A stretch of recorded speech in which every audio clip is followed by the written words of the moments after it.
우리 함께 찬양합니다. 주님은 내 마음의 아픔을 알아주십니다. 주님은 내 마음의 아픔 알아주시니 지난 밤 눈물 지워주시고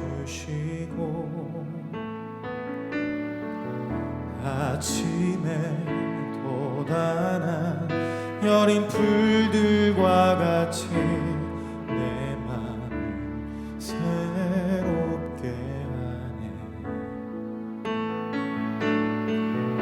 흐르는 시간에 보인 주의 영광은 내 삶을 밝게 비춰주시니 온 땅과 모든 산보다 전에 계셨던 주님 창조의 주를 찬양하네. 주님은 거친 바다 위 나의 영혼 두 손으로 굳게 잡아주시네. 주님께 맡긴 인생의 여정 속에 아픈 만큼 기쁨 맨날 주시네. 주님은 내 맘에 주님은 내 맘에 아픔 알아주시니 지난 밤 눈물 지워주시고 아침에 돋아난 여린 풀들과 같이 내 맘을 새롭게 하네. 흐르는 시간에 보인 주의 영광을 내 삶을 밝게 비춰주시니 온 땅과 모든 산보다 전에 계셨던 주님 창조의 주를 찬양하네. 주님은 거친 바다 위 나의 영혼 두 손으로 굳게 잡아주시네. 주님께 맡긴 인생의 여정 속에 아픈 만큼 기쁨 맨날 주시네. 주님은 거친 바다 주님은 거친 바다 위 나의 영혼 두 손으로 굳게 잡아주시네.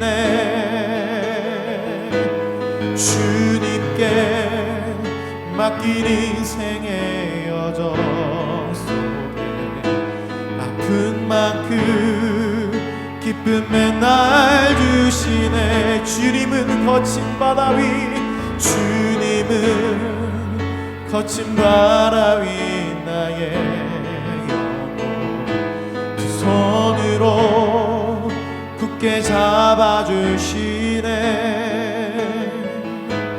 주님께 맡긴 인생의 여정 속에 아픈 만큼 기쁨 맨날 주시네. 주님은 내 마음의 아픔 알아주십니다. 주님은 내 마음의 아픔 알아주시니 지난 밤 눈물 지워주시고 아침에 돋아난 여린 풀들과 같이 내 맘을 새롭게 하네.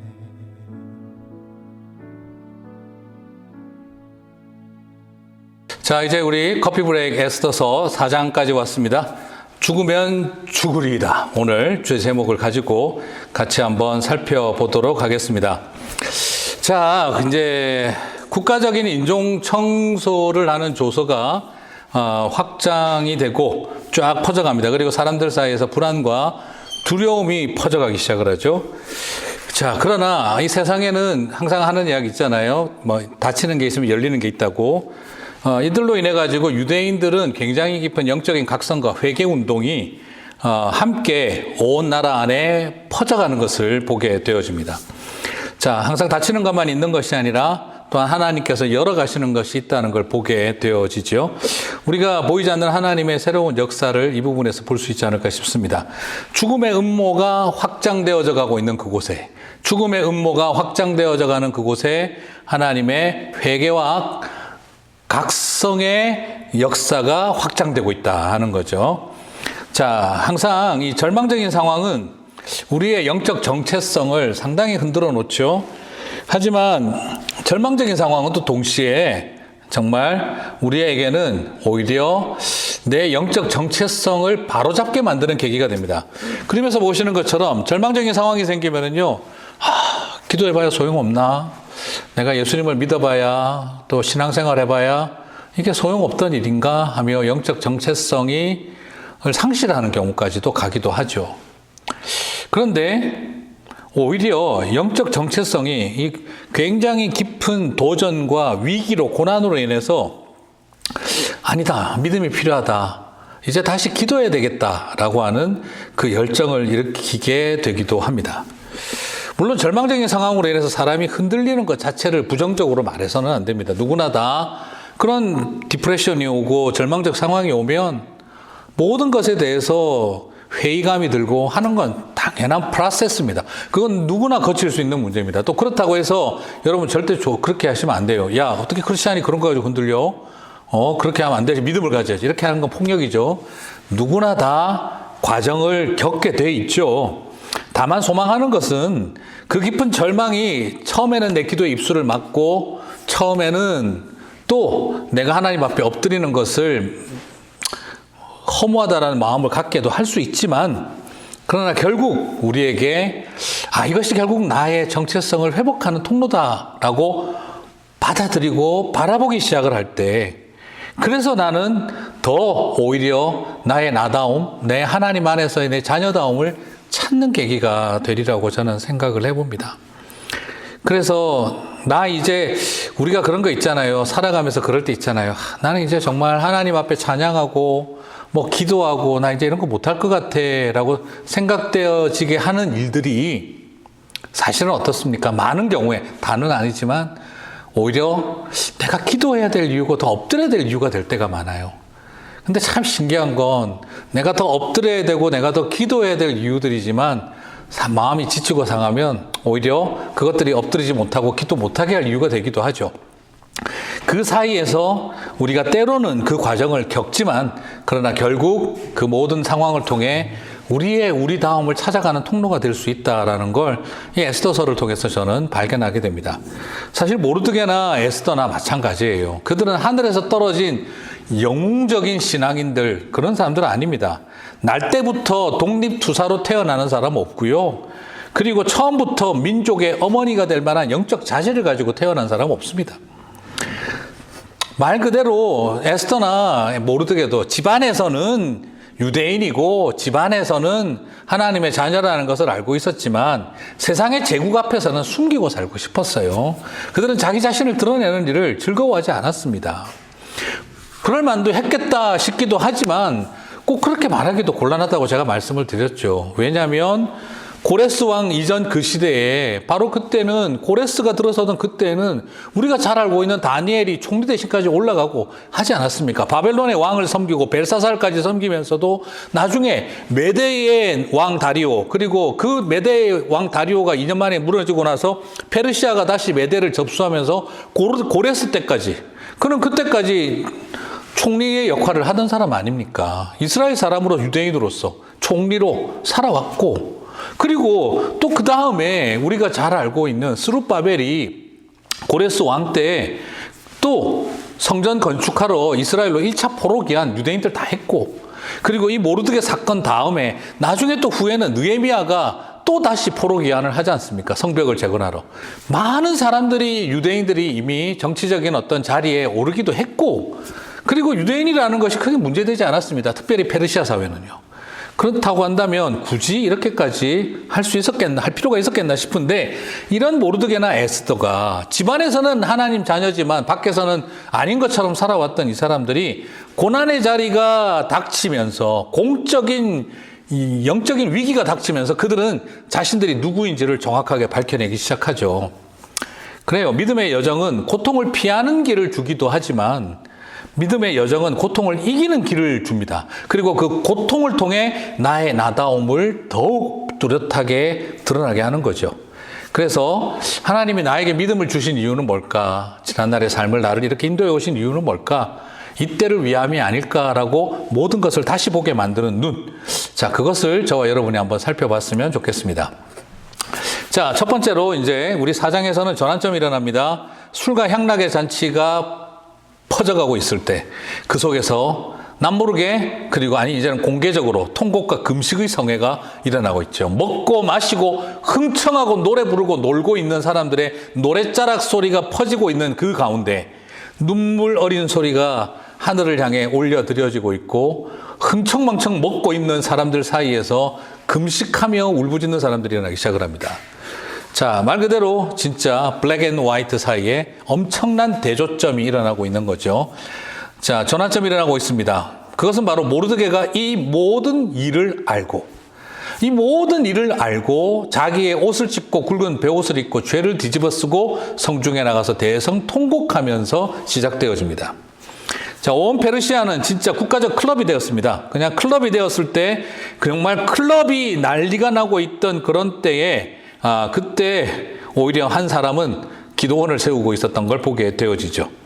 자, 잘못된 한 정치 지도자의 등장이 엄청난 죽음의 폭풍을 일으키고 있었습니다. 하만과 같은 사람, 그리고 마음을 빼앗겨버린 아하수에로 같은 왕의 그 정말 잘못된 판단력, 이 모든 것들이 온 나라를 클럽으로 만들고 온 나라를 정말 도살장으로 만들어 놓고 있었습니다. 그런데 그 자리에서 또 한 사람의 각성, 하만으로 인하여 죽음이 들어오는 것처럼 또 한 사람의 각성, 모르드게의 영적 각성을 통해 죽음의 폭풍을 잠재우는 생명의 바람이 불어오기 시작을 하는 거예요.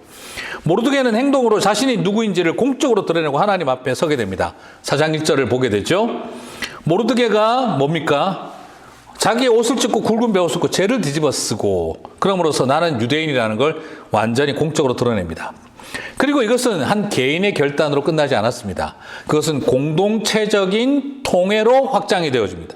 4장 3절을 보면 왕의 명령과 조서가 각 지방에 이름에 유다인이 크게 애통하며 금식하며 울며 부르짖고 굵은 베옷을 입고 죄에 누운 자가 무수하더라.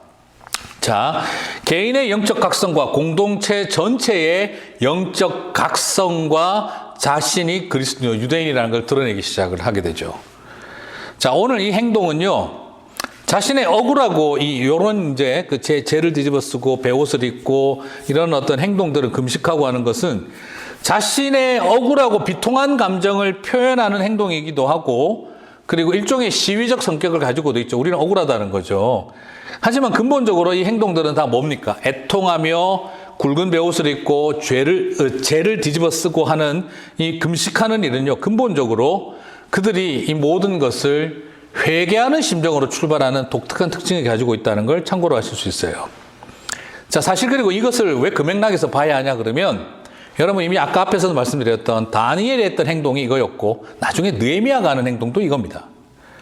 자, 다니엘서 9장 3절과 4절을 볼까요? 다니엘서의 이 금식과 이 회개와 애통, 이것은 분명히 새로운 전환점을 갖는데, 그게 어떻게 나타나냐? 내가 금식하여 베옷을 입고, 다니엘서 9장 3절 4절에 보면 다니엘이 그렇게 합니다. 이게 왕조가 바뀔 때죠. 왕조가 바뀔 때. 그리고 죄를 덮어쓰고 주 하나님께 기도하며 간구하기를 결심하고 내 하나님 여호와께 기도하여 자복하여 이르기를. 자, 그리고 이후로 다니엘은 우리가 죄를 범하였음이니라 라고 고백을 해요. 자, 이게 바로 언제냐 그러면, 여러분 이게 그렇게 말할 분위기가 아니에요. 왜냐? 이때가 언제냐 그러면 바벨론이 멸망하고 메데바사 연합군이죠. 그죠? 메데인이라는 나라와 바사, 페르시아라고 하는 나라가 연합으로 바벨론을 점령했거든요. 그래서 처음에 그 바벨론을 점령할 때 메데국의 왕이었던 다리오가 잠시 2년 동안 왕을 해요. 그때 예루살렘을 향해서 기도하고 하는 걸 못하게 막을 때 그때 그 이야기예요. 그때 왕이 사자굴에 던진다 할 때 그때 그거는 바로 메데의 왕이었던 다리오예요. 잠깐 한 2년인가 왕을 했어요. 그때 고레스는 무슨 족한가 하여튼 집안 사람이에요. 그건 페르시아의 왕이었죠. 그래서 다시 고레스가 일어나가지고 메데를 싹 정리하고 복속을 시켜버리고 정말 그 메데 페르시아 통합의 이제 왕으로 고레스가 일어나게 되어지죠. 자, 그때 됩니다. 그러니까 바벨론으로부터 해방됐을 때예요. 바벨론으로부터 해방되어지고 이제 유대인들에게 기회가 열리는 그때 그가 베옷을 입고 죄를 뒤집어 쓰고 간구하는데 나오는 말이 뭡니까? 자복하여 이르기를. 그리고 말하는 것이 우리가 죄를 범하였음이니라. 자, 이 베옷을 입고 죄를 뒤집어 쓰고 기도하고 간구하는 행동들은 금식하는 것은 뭐하고 연관이 있다는 거죠? 자복이죠. 특별히 그 당시에 보여준 이전의 선배의 바로 모범입니다. 그리고 오늘 모르드게와 이 이스라엘의 행동 다음에 나중에 바로 얼마 지나지 않아서 느헤미야 1장 4절과 1장 6절에서 느헤미야가 그렇게 또 합니다. 자, 보시면 내가 이 말을 듣고 앉아서 스룹바벨이 가서 성전을 재건했는데 제대로 되지 않았다는 이야기를 듣고 난 다음에 문이 붙었다는 것을 듣고 난 다음에 말합니다. 내가 이 말을 듣고 앉아서 울고 수일 동안 슬퍼하며 하늘의 하나님 앞에 금식하며 기도하여 우리 이스라엘의 자손이 주께 범죄한 죄들을 자복하오니 주는 귀를 기울여 눈을 드사 종의 기도를 들으시옵소서 나와 내 아버지의 집이 범죄하여 라고 고백을 하고 있죠. 자, 오늘 이런 방식으로 일어나는 금식하고 베옷을 입고 죄를 뒤집어 쓰고 특히나 페르시아에서 있었던 요 모습은 모든 것이 다 비통한 만도 있고 시위적 측면도 존재하지만 더 중요한 것은 이 모든 것의 출발을 뭐로 보고 있다는 겁니까? 나와 내 아버지의 집이 우리 조상들과 우리들이 당대의 우리들이 하나님 앞에 회개할 것이 있다라는 고백과 연관이 있습니다. 자, 그래서 역시 여기에서도 우리가 바라볼 수 있는 모르드게의 간절한 이 기도와 이스라엘 공동체 안이라는 모습은 결국 뭘 말하는 거냐? 지금까지 자신들이 1차 포로 기한 이후에 이들 안에 약간의 콤플렉스가 존재하는 거죠. 사람들이 니네들은 왜 안 돌아갔는데? 이런 말을 듣는 것도 부담스럽고 저런 스룹바벨이나 이런 사람들, 신앙 좋은 사람들은 죽을 고생을 하면서 성전 그가로 갔는데 우리는 여기 남아서 잘 살라고 그러는 건가? 이런 여러 자격지심과 이런 것들 등등등등 때문에 이들은 이스라엘 사람, 자기들은 유대인이라는 걸 좀 은폐하고 집안에서만 유대인이고 밖에 나가서는 모르는 척하고 살아가던 좀 그런 특징들이 되게 강했던 사람들이죠. 그래서 그냥 우리는 여기에서 그냥 잘 살아야지 하고 있던 그들은 자신들의 정체성을 드러내는 일에 대해서 눈 질끈 감은 거죠. 지난주에 말씀드린 것처럼. 그러나 이런 모든 과정 속에서 영적인 위기가 닥치자 그들 안에 각성이 일어나는 겁니다. 그 각성은 또 무엇으로 일어납니까? 회개로 일어나는 거예요. 이 모든 일들이 일어나고 있는 과정을 통해 이건 우리가 하나님 앞에 회개해야 할 일이다. 자, 여기서 중요한 것이 여기에 있습니다. 문제는 하만이지만 본질은 뭐에 있다는 거죠? 우리의 회개가 필요하다는 거예요. 우리 안에 있는 타협된 삶, 우리 안에 스스로의 정체성을 숨기고 살아왔던 삶, 우리가 이 세상에서만 그냥 잘 되기를 바래왔던 삶, 그리고 우리가 가지고 있는 신앙은 그저 우리 안에서 내면화되고 개별화되어 버린 상태에 머물러 있었던 단계, 그 모든 것들에 대한 자각과 고백이 일어나는 겁니다. 말 그대로 이들이 안에서 정말 내가 누구인지를 선언하고 각성하기 시작했다는 거죠. 자, 그래서 저는 이렇게 말씀드리고 싶습니다. 이렇게 영적 각성은 회개와 자복과 애통을 통해 나타나기 시작했다는 거죠. 자, 이 회개 운동은 그래서 우리에게 주는 의미가 자신들이 유대인임을 드러내는 계기가 되고요. 그리고 내가 나를 회복하는 일이었다. 하만을 꺾는 싸움은요, 대적자를 꺾는 싸움은 대적자와의 싸움이 아니라 정확하게 말하면 자기를 꺾는 싸움이에요. 그렇죠? 하나님은 하나님의 백성들이 자기를 꺾고 자기에 있는 욕심을 꺾고 자기 안에 숨겨진 은밀한 욕망을 꺾어내는 작업 없이는요, 하만을 이길 수가 없습니다. 오늘 여기서 우리가 보는 것은 바로 그겁니다.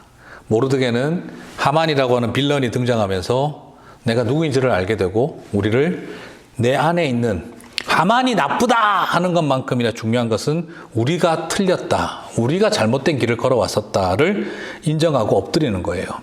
하만이 아말렉 사람이다 라는 거를 천명하는 것보다 우리가 이스라엘 하나님의 자녀들이다를 천명하는 것이 중요했다는 거예요. 하만은 아말렉 사람으로서 살고 있는데 왜 우리는 유대인으로서 살지 못했던가 하는 것에 대한 자각이 일어나는 거죠. 하만은 아말렉 사람으로서 우리들을 공격을 하고 있는데 왜 우리는 유대인들은 유대인답게 살아오지 못했을까라는 그런 어떤 자기 성찰이 들어가는 겁니다. 숨기고 싶고 그렇게 살고 싶었던 심정 우리 다 이해 가잖아요. 그죠? 외면하고 싶었던 정체성, 하나님의 내가 자녀인 것은 어디까지나 집안에서만 있고 세상 속에서는 콤플렉스와 트라우마를 가지고 숨기고 살아왔던 가면 무도회하고 살고 싶었던 그 심정 우리 이해가 가잖아요. 왜 안 돌아간디 너네들은? 그런 어떤 묘한 자격지심들. 그러나 여러분 이 모든 과정을 통해 그들은 다시 하나님 앞에 하만이 틀렸습니다. 그러나 그것보다 더 중요한 우리가 틀렸었다는 것. 하만이 아말렉 사람인데가 중요한 것이 아니라 내가 유대인인데 내가 하나님의 자녀인데 하는 것을 알았어야 했다는 거죠. 이것이 그들을 모르드게의 영적 각성과 회개 그리고 이스라엘의 영적 각성과 회개의 자리로 이끌어가고 굉장한 터닝 포인트가 일어나고 있는 거죠. 자, 그러면 이제 이걸로 끝나는 게 아니라 한 단계 더 나갑니다. 이제는 에스더, 하나님의 이제 그 놀라운 숨겨진 계획들을 이제 본격적으로 바라보게 되는 에스더를 향한 도전으로 이어지죠. 자, 에스더는 이 일이 이제 일어나고 놀래버린 거죠. 자신이 유대인임을 드러내지 말라고 말했던 모르드게가 세상에 지금 온 동네 상대 사람들 다 보라고 유대인 티를 내고 있는 거예요. 그걸 보니까 당황을 한 겁니다. 그래서 자기 부하를 보내가지고 지금 뭐 하시는 겁니까? 이거 어떡하려고 그러세요? 이렇게 물어보게 되는 거죠. 그런데 이 상황을 보니까 지금 에스더는 지금 왕이 내린 조서 때문에 이 모르드게를 찾은 분위기가 아니라 유대인인 거 티내지 말라며. 근데 왜 티내세요? 하는 당황스러움이 더 보입니다. 그래서 약간 어떤 느낌이 드냐 그러면 에스더는 지금 What's going on? 하고 있는 거예요. 지금 에스더는 어떤 의미에서는 궁궐 속에서 세상 돌아가는 이야기를 전혀 모르는 듯한 그런 느낌을 받습니다. 어쩌면 외면하고 있는 듯한 마음도 듭니다. 에스더 4장 7절과 8절을 보면은요, 모르드게가 하는 말 속에 좀 그런 느낌이 있습니다. 넌 지금 도대체 왜 이렇게 이런 걸 하나도 모르고 있냐 하는 그런 약간의 답답해하는 마음이 살짝 느껴집니다. 행간에서. 모르드게가 자기가 당한 모든 일과 하만이 유다인을 멸하려고 왕의 금고에 바치기로 한 은의 정확한 액수를 하닥에게 말하고, 하닥이 에스더의 내시죠. 또 유다인을 진멸하라고 수상궁에서 내린 조서 초본을 하닥에게 주어 에스더에게 보여 알게 하고 좀 읽어봐라 이거예요. 그죠? 또 그에게 부탁하여 왕에게 나아가서 그 앞에서 자기 민족을 위하여 간절히 구하라 하니. 자, 어떤 느낌입니까? 자, 이것은 지금 보고 있으면 에스더야, 제발 이런 상황을 알아라고 이야기를 해주고 있어요. 그래서 네가 이걸 모르고 있으면 어떡하니 하는 그런 답답한 마음이 이 안에 담겨 있습니다. 자, 이것에 대해서 여러분 어떻습니까? 왕의 신하들이 왕의 각 집안 백성이 다 알거니와 남녀를 막론하고 부름을 받지 아니하고 안뜰에 들어가서 왕에게 나가면 오직 죽이는 법이요. 왕이 그자에게 금규를 내밀어야 살 것이라. 이제 내가 부름을 입어 왕에게 나아가지 못한 지가 이미 30일이라 하라. 나는 거의 뒷방 취급당하고 있는 분위기인데 왕 주변에 워낙 그게 많지 않습니까? 온 나라 사람들이 다 아는 것처럼 왕의 안뜰에 들어가면 잘못하면 죽어요. 나 지금 한 달째 나 그냥 뒷방 분위기인데 제가 어떻게 나갑니까? 하는 그런 이야기를 하고 있죠. 사실 여기서 에스더는 주저하고 있습니다. 에스더는 여기서 어떤 모습을 보죠? 사실 현실이 그렇고 상황이 그렇고 그리고 법적으로도 불법적으로 잘못하면 불법이 될 수도 있고 그리고 그렇게 되면 이거는 그냥 혼나고 말고 수준이 아니라 죽느냐 사느냐의 문제가 되는데 어떻게 하죠? 하는 이런 반응을 보여요. 자, 이것을 바라볼 때 에스더는 굉장히 주저하고 있는 거죠. 자, 그때 모르드게가 도전을 합니다. 모르드게 어떻게 도전합니까? 모르드게는 이 거친 도전을 해요. 이때 네가 만일 잠잠하여 말이 없으면 유다인은 다른 데로 말미암아 노임과 구원을 얻으려니와 너와 내 아버지 집은 멸망하리라. 이거 사실은 좀 굉장히 거친 말입니다.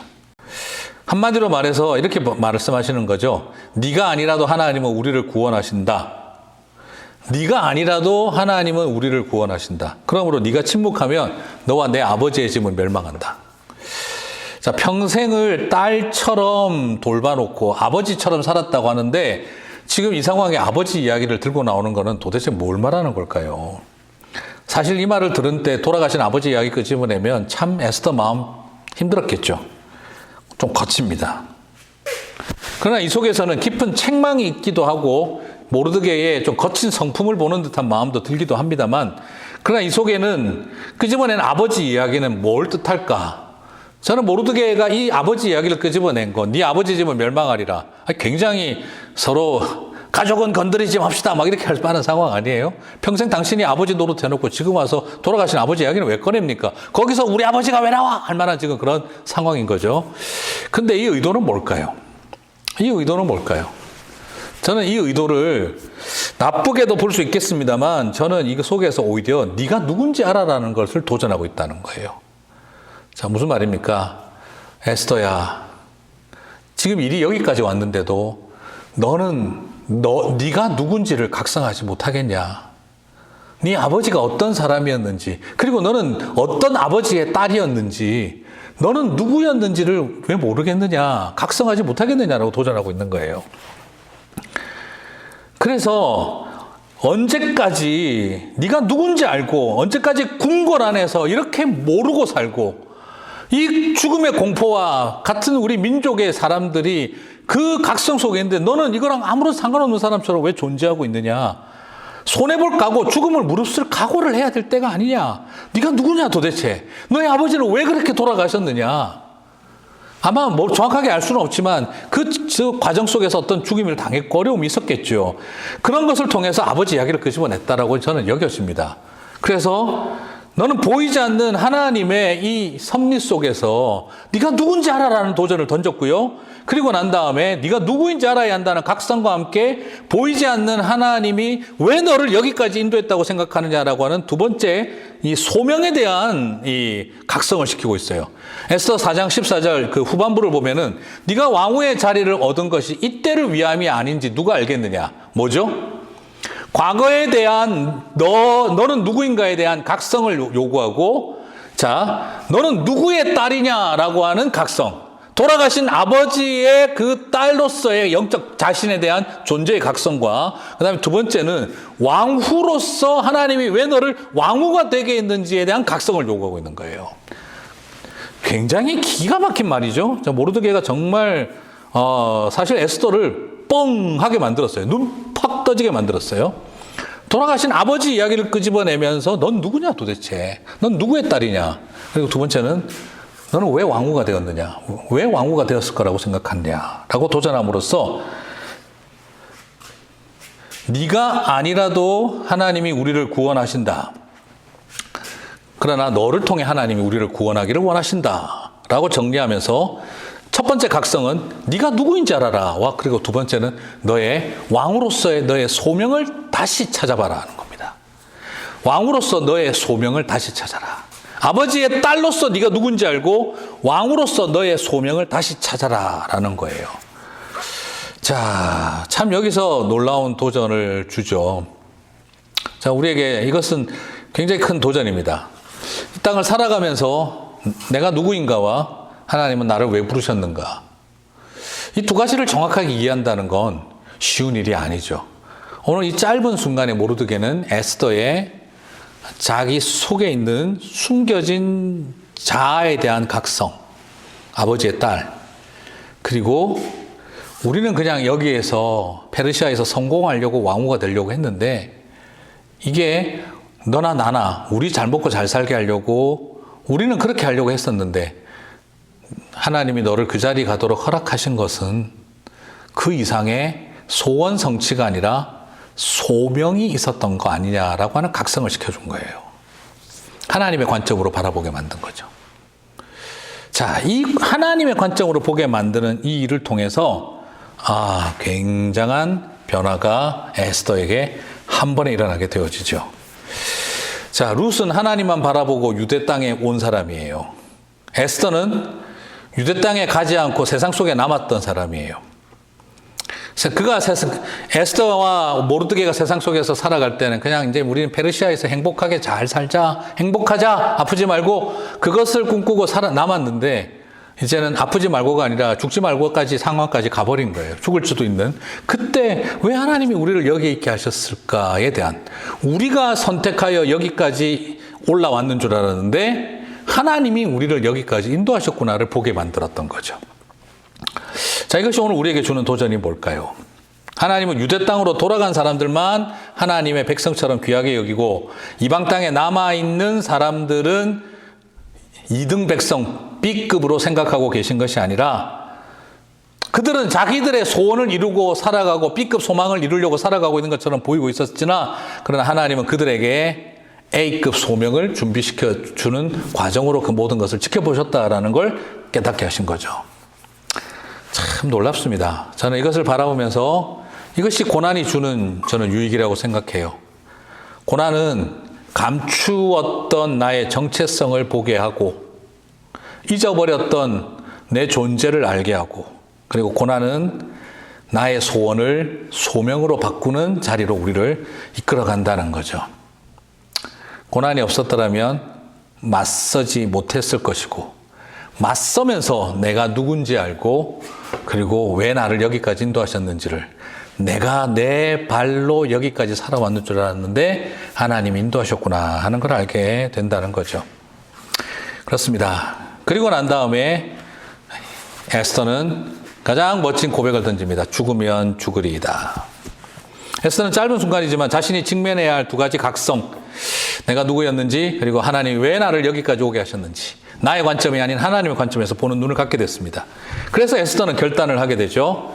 당신은 가서 수산에 있는 유대인을 다 모으고 나를 위하여 금식하되 밤낮 3일을 먹지도 말고 마시지도 마소서. 나도 나의 시녀와 더불어 이렇게 금식한 후에 규례를 어기고 법을 어겨서라도 왕에게 나아가리니 죽으면 죽으리이다 하니라. 여러분, 에스더는 왕에게 나아가는 일을 하기 전에, 자, 왕 앞에 나가겠다는 말로 여러분 이걸 먼저 보시면 안 돼요. 자, 왕 앞에 나가겠다는 말을 먼저 보지 마시고 지금 이것은 뭘 보여주고 있습니까? 야, 내가 하나님 앞에 먼저 나가겠다는 거예요. 그렇습니다. 왕 앞에 목숨을 거는 사람이 되기 전에 에스더는 금식하면서 하나님 앞에 생명을 거는 사람이 되고 있는 겁니다. 저는 에스더에게서 발견되어지는 굉장히 아름다운 사실은 그녀는 왕 앞에 목숨을 걸었던 사람이다라고 저는 단순하게 말하고 싶지 않아요. 하나님 앞에 먼저 생명을 걸었던 사람입니다. 그리고 하나님 앞에 내가 담대히 나아갔는데 왕 앞에 못 나가겠습니까? 하나님의 영광 앞에 생명을 걸고 나아갔는데, 이 땅의 백성들의 생명을 걸고 나아갔는데 이 세상의 왕 앞에 못 서겠느냐 이 말이죠. 자, 그러고 나서 에스더가 외친 겁니다. 죽으면 죽으리이다. 하나님 앞에 이건 생명을 건 결단을 한 겁니다. 왕 앞에 한 것이 아닙니다. 그래서 에스더는 기도는 혼자 하는 영적 능력이 아니라 함께하는 영적 은혜라는 것을 보여주고 있습니다. 그래서 나의 결단이 이 위대한 일을 이루어내는 것이 아니라 에스더는 이때부터 온 백성들의, 내 민족, 내 백성의 어머니가 되어지는 자리, 그들을 대표하는 자의 자리에 서기 시작을 합니다. 그렇습니다. 나는 나 하나를 위해서 사는 것이 아니라 이들을 위해 살겠다. 지금까지는 나를 위해서 살았습니다. 내 가족을 위해서 살았습니다. 그러나 지금부터는 내 민족을 위해서 살겠습니다. 라고 하는 것으로 나아갔죠. 그러기 위해선 나의 결단이 아니라 그들의 도움이 필요하다라는 걸 알고 있었죠. 그래요. 여러분, 공동체의 기도가 필요하고 너무 이렇게 그냥, 그렇죠, 전문 용어로 독구다이 하려고 하지 마세요. 혼자서 1대1로 나는 다 하려고 하지 마세요. 이것은 모든 것은 함께하는 길입니다. 그리고 에스더는 뭘 붙듭니까? 왕의 법보다 하늘 법을 붙듭니다. 규례를 어기고 나아가겠다. 더 중요한 게 누구라는 거죠? 하나님의 법이라는 거예요. 아수에로가 만들어 놓은 규례를 나는 어길 준비가 되었다. 죽으면 죽으리이다. 그래, 상관없다는 거예요. 네. 오히려 왜 그렇게 중요한 겁니까? 지금 나는 남편에게 지금 뭔가 인간적으로 뭘 구하러 가는 게 아닙니다. 오히려 뭘 구하러 가는 거죠? 내 백성을 살리러 가는 일입니다. 이것이 굉장히 큰 도전이에요. 뭐냐? 법이라고 하는, 이걸 불법이라고 말할 수는 없겠지만 어떤 의미에서 규례를 어기는 거죠. 어떨 때 그게 가능하죠? 생명을 살리는 일. 생명을 살리는 일. 부당한 죽음과 억울한 죽음이 있는 자리에서 법을 따질 수는 없는 거예요. 법은 생명을 살리는 일이 우선일 때에는 믿음의 백성들은 그 규례를 어기는 선택을 하는 것을 보여주고 있어요. 자, 그리고 그것은 하나님의 인도하심으로 채워질 거라는 걸 보여주고 있습니다. 그래서 저는 가끔씩 그런 생각을 해봅니다. 난민으로 살아가고 있는 이 땅의 사람들, 저는 하나님의 법은 뭐냐? 도피성을 만들어주신 것은요, 어떤 의미에서는 규례를 어기는 거예요. 그러나 규례를 어기는 것이 규례로 되어지게 합니다. 저는 교회가 그런 역할들을 할 수 있어야 한다고 생각을 해요. 네. 생명을 살리는 일을 위해서는 규례를 어기고 나아갈 수 있다라는, 이건 악용되면은 곤란하지만 그러나 굉장히 중요한 법이죠. 하늘법을 붙들고 살아간다. 법과 제도를 바꾸고 생명을 살리는 일을 위해서는 생명을 드리는 길을 선택을 합니다. 여러분 아시잖아요. 미국이라는 나라에서 오래전에 여성이 투표하는 거 불법이었습니다. 불과 한 100년, 150년 전이죠. 그리고 불과 몇십 년 전까지 흑인을 차별하는 것이 합법적이었습니다. 영국이라는 나라에서 노예를 잡아와서 죽어서 그냥 아무데나 매장하고 그렇게 죽여도요, 그게 합법이었습니다. 법을 다 지킨다고 한다면 그게 옳을 수는 없죠. 빌레몬서를 보시죠. 도망친 노예는 어떻게 됩니까? 계급사회에서 도망친 노예는요, 반드시 추노꾼을 도대모해서 다 죽여야 됩니다. 그러나 사도 바울은 부탁합니다. 형제로 여기라. 자, 이런 모든 것들에 대해서 굉장히 중요한 부분들은 뭐냐면, 우리는 법을 지키는 합법을 추구하는 사람들입니다. 하지만 이 억울한 이민자들의 생명과 그 난민들의 고통을 해결하기 위한, 억울한 죽음을 당하지 않게 하는 일을 위해서 법의 부당함 앞에 서기 위해서 규례를 어긴다는 말을 들을 각오도 해야 된다는 걸 에스더는 또 보여주고 있습니다. 제가 이렇게 탈법을 하자는 걸 장려하자는 뜻이 아니라 너무 그런 걸 가지고 우리가 묶여서는 안 된다라는 이야기예요. 생명 살리는 일, 부당한 죽음의 이야기가 닥칠 때에는 맞설 수 있어야 하는 거죠. 자, 이것은 분명히 전환점을 일으킵니다. 와스디는 오라고 했으나 가지 않아서 폐위가 됐고요. 남녀 불평등법이 초래되게 되어졌죠. 에스더는 오라고 하지 않았으나 나아가서 목숨을 겁니다. 그리고 생명을 살리는 법을 만들어내게 됩니다. 자, 독특하죠. 와스디는 결국 불평등법을 초래하게 되는 원인이 되죠. 오라고 했는데 안 갔다고. 그러나 에스더는 거꾸로 오라고 하지 않았는데 나아가서 목숨을 겁니다. 그러나 생명 살리는 법을 만들게 됩니다. 지금 에스더는 자리를 건 것이 아니라 생명을 걸었습니다. 자신에게 주어진 위치와 권력을 어떻게 사용해야 되는지 알았습니다. 나에게 왜 이런 자리를 주셨을까? 왜 나에게 이런 위치와 이런 권력을 주셨을까? 이 힘은 저 하만처럼 죽이는 데 사용하고 아수에르처럼 군림하는 데 사용하는 것이 아니라, 이 힘은 내 자리를 포기하면서라도 억울하게 고통당하는 사람들을 살리는 데 사용해야 한다. 그것을 알고 있었던 거죠. 이것이 우리에게 보여주는 특징입니다. 자, 그렇다고 한다면 오늘 에스더 4장에 나타난 하나님은 어떤 분이십니까? 그렇죠. 하나님은 소원을 소명으로 바꿔주시는 분, 그리고 그 영적인 고통을 통해 회개와 자복을 통해 다시 역사의 전환점을 일으키게 하시는 분. 하나님은 하나도 아무것도 안 하고 있는 것처럼 보였으나 하나님은 수많은 일들을 이 4장 속에서 하고 계셨던 걸 발견하게 됩니다. 여러분의 삶 속에서도 그 일이 무엇인지를 찾아보시게 되기를 바랍니다. 수고하셨습니다.